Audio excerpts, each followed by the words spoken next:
A few summers ago, I went for a bike ride around midnight with a friend. We went our separate ways at the end of the evening, and I had about 2 blocks to ride back by myself.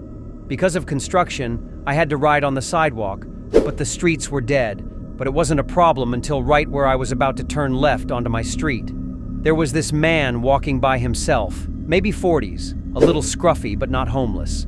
The sidewalk was narrow, and I didn't want to freak him out, so when I got about 6 feet behind him, I said, "Hey, behind you!" And he turned around and gave me this super angry look. I turned down me street and he started to follow me, literally screaming about how I was a fucking cunt and he was gonna kill me and all that.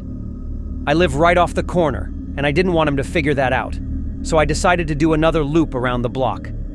That's not the scary part. The scary part is that when I looped back around and looked down the street, I saw him standing on my fucking front stoop staring out at the street like the motherfucker knew I lived there. He saw me ride by again, but he didn't say anything. I ended up going back to the friends, but my bike got stolen from the alleyway by the house 2 days later. The guy in question was definitely not actually homeless. We have a large population of mentally ill in that area, unfortunately. Downtown of a medium-sized city. So if I didn't think the sidewalk was too narrow to pass otherwise, I wouldn't have disturbed him. Half the scary part was that he looked pretty much completely normal for my area. That being said, I ended up texting my mom and she made the decision not to notify law enforcement until my bike was stolen. Like and subscribe if you don't want this guy as a neighbor.